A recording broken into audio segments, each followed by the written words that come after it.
Hey, this is Jacob Lamb with Guitar Tricks. I've been playing guitar now for 21 years. In those 21 years, I've learned a lot about playing rhythm guitar. So in this video, we're going to cover everything you need to know as a rhythm guitar player.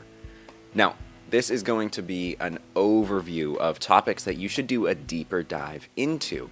But if you want to do a deeper dive, down in the description there is an awesome ultimate beginner guide, which includes an essential chord chart, a practice plan. There's so much more.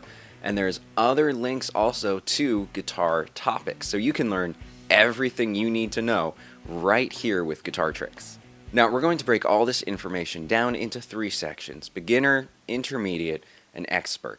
So everything will fit into one of those 3 categories, and we start with the beginner. The first things you need to know to play rhythm guitar, and we start with open chords. Now, these are your bread and butter, right? Your basic chords. Some of the most useful here we'll take a look at are G, C, E minor, D, A, and A minor. We put these chords in order to make a chord progression, and that's what songs are. So when we're playing songs, we're playing a lot of these basic chord shapes. That's what the left hand's doing, but we need to figure out what the right hand does for actual rhythm and patterns, and that's where we get into strumming patterns. Now, most songs can be broken up into beats or counts or clicks, and that's just how we count a song. These evenly spaced timers. And then we can separate songs into sections, typically of either 4 beats or 3 beats. So a song might sound really natural to count 1, 2, 3, 4, 1, 2, 3, 4. Or it might sound more natural to count 1, 2, 3, 1, 2, 3, 1, 2, 3. This is called the time signature of a song, and once we know the time signature, we can start working on our strumming hand. For example, in a 4-beat song, maybe I want to strum down on every beat.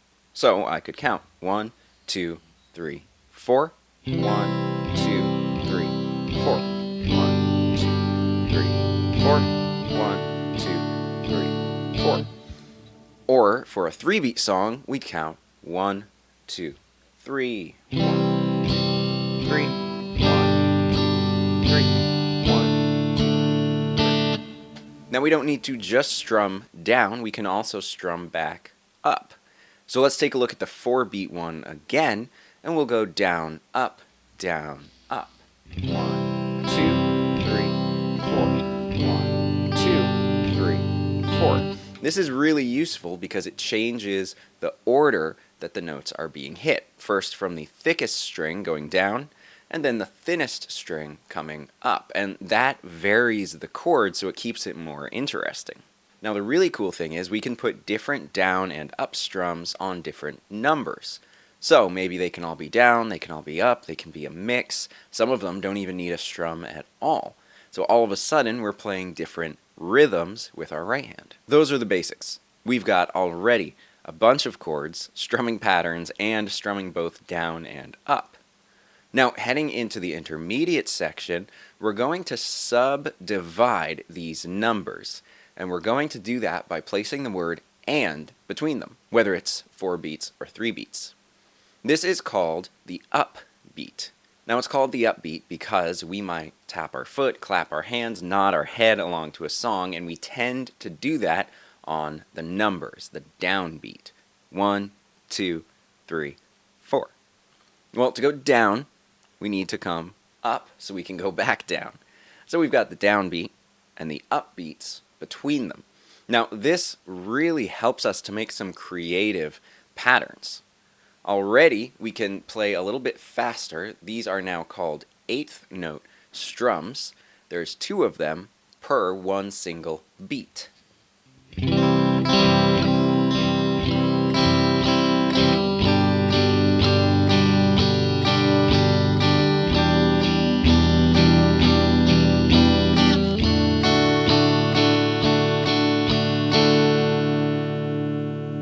just like we were looking at the beginner section, we can still put down and up strokes on all of these. Just now there's more patterns we could create.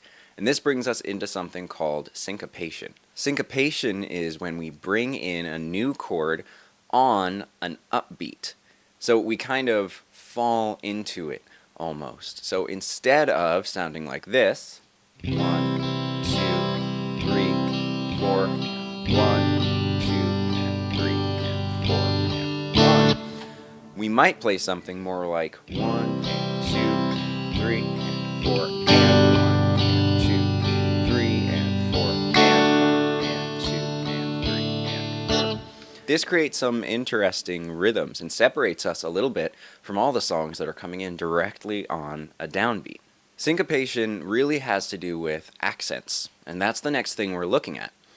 Accents are really important in the dynamics of your song, which in really simple terms is how loud or how quietly you're playing.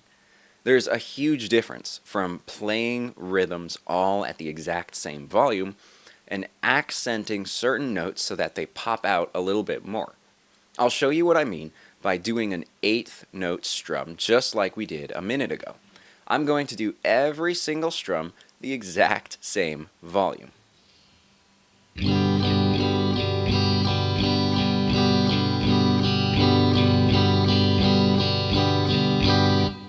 Which is fine. It's a great sounding chord, but it's a little bit boring. So what if we changed it up so that I accented these notes instead?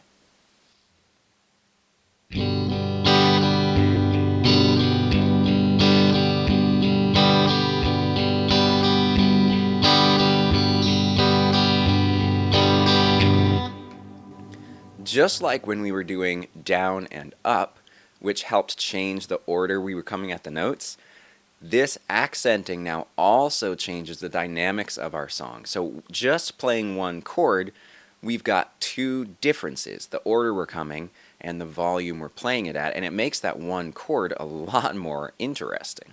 Playing these basic chords are super cool, but when we're looking up songs, we're going to see chords with sharps or some letters that we haven't covered yet, and when we look at the shape, it can seem really difficult to play.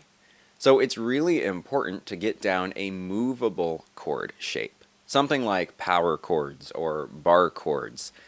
Let's right now just look at bar chords and figure out what they are. And they're really difficult. They're kind of notoriously where people get frustrated. So don't worry too much about learning them right now in this video, but let's at least get the concept down. These bar chords are when we take our first finger and we actually bar it across all of the frets. Now, this gives us kind of a base to work off of, just like when we have open strings to work off of, except now we can slide anywhere we need to and start from different places on the neck. Let's really quickly look at 4 bar chord shapes. There's major and minor for the 6th string, and major and minor for the 5th string. On the 6th string, you've got your major and minor. And really importantly, you should notice that these are actually an E and E minor shape, just slid up the neck, built again off of that bar. This is an E shape, and this is an E minor shape. When I'm playing minor, I like to use my middle finger to help that first finger push down. On the 5th string, we've got the same thing. We've got major and minor. And these two, you might notice, are an A major and A minor shape slid up the neck. Now, these are really, really useful because they can help us play sharp chords, or they can help us play chords we haven't covered like a G minor. Whatever note we start our bar chord from, it's the name of the chord. So if my root on this major shape is a G, well, I'm playing a G major. If I change it to the minor shape, I'm playing G minor. Or if I come across one of those sharp chords, like a C sharp minor, I can start from C sharp and then play that minor shape, and I'm in pretty good shape right there. Whether we're playing open chords or bar chords, a concept that we're playing with are triads. And triads, like the name suggests, are 3-note chords. Now, sometimes those 3 notes can be repeated. That's what's happening in our open chords. I've got 3 unique notes, and then the rest of them are repetitions of those 3 notes. Sometimes with triads, we're only playing 3 notes in different places on the neck. These can also be movable shapes. We get major and minor triads from major and minor modes, and this is a huge world to study more into and look into. But we've got a major mode shape and a minor mode shape. So, in a triad, we pull 3 of those notes out of that shape to make our chord. It's always 1, 3, and 5. So, in a major shape, I'm pulling 1, 3, and 5 out of the major triad and making a chord out of them. Same thing in a minor shape. I'm pulling 1, 3, and 5 out of a minor mode, and again playing a minor chord from that. Now, triads are awesome to know how chords are built, but if we really want to bring this into the expert category, we need to understand how triads can be used, and they can be used in these things called inversions. Now, with inversions, I like to explain it by just thinking of the word inverting. We're taking the 3 notes of a triad and we can invert them in any order, and the chord stays exactly the same. What this means is that there's a lot of different places on the neck of your guitar that you could play a chord shape, and this helps a ton with fretboard fluency. So, for example, I can play a D chord, and I can take those 3 notes and say, okay, well, what if I mixed up the order of them? What if I said I could play it here, or here, or here, or up here? All of a sudden, I've got all these different places on the neck to play a D. And when you do that with each set of strings, all of a sudden, you can start blending sets of strings as well. So the cool thing about inversions is you can go vertically with them up the neck, or you can go horizontally with them across the neck. You've got like 16 different places on the neck to play a chord, and that makes your playing really, really powerful and a lot of fun. There are a couple more things we need to know to really be expert level rhythm guitar players. And one of them is being able to play any chord in any key, which sounds ambitious, but there's actually a really easy way to do it. We know that some chords sound better with others, and some chords really don't fit at all. So, how do we know which chords work together well? Well, we can think back to those modes that we were just playing, the major and the minor. Each of those notes, for either major or minor, can be turned into a full chord. And if we're pulling out of the same mode shape, we know for a fact that it's going to sound good. So, all we need to know is the shape of the mode and what chord fits with what note. Now, before we do that, it's really, really helpful to spread our mode out a little bit so it's working more upwards than across the neck. We're going to try to keep it on the first 2 strings. That's string 6 and string 5. So, for my major mode, I might change the shape a little bit to be more like this.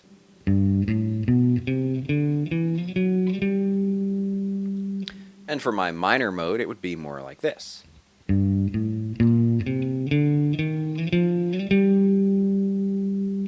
Now, the only thing we really need to know is which chord is major and which chord is minor. The really easy rule is major, minor, minor, major, major, minor, minor, which spelled out looks like you've had a really delicious bite of food. But this means that in our major scale, we can play major, minor, minor, major, major, minor, a weird chord called minor 7 flat 5, and back to major. Now, that minor 7 flat 5, if it's new to you, you don't need to worry too much about it. Just memorize that shape. It's the chord that fits perfectly in the scale. Now, for a minor key, that changes a little bit, but it actually starts from the 6th tone of the major key.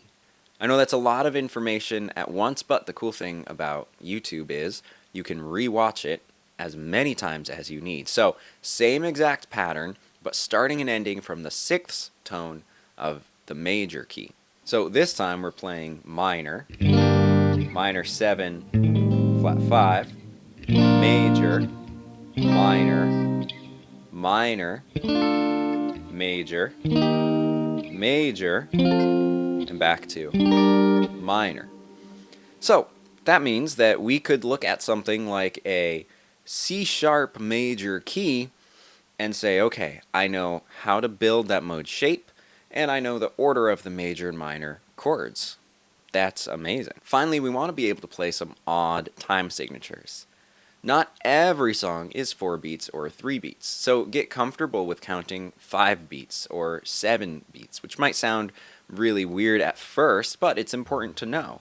1, 2, 3, 4, 5. 1, 2, 3, 4, 5. 1, 2, 3, 4, 5, or even 7. 1, 2, 3, 4, 5, 6, 7. 1, 2, 3, 4, 5, 6, 7. 1, 2. It's really as easy as counting the beats up to that number. It can just sound a little bit weird at first when we hear it in a song. So we've got basic chords, counting beats, strumming down and up, different strumming patterns, upbeats, eighth notes, syncopation, different accents, movable chords like barre chords, triads, inversions, every chord in every key, odd time signatures. And honestly, that is a ton of information, but so important and so useful for playing rhythm guitar. Any questions in the entire world you can put down in the comments. Remember too, there's that ultimate guitar book on the screen after this. Super useful. I highly recommend it, and I will see you in the next video.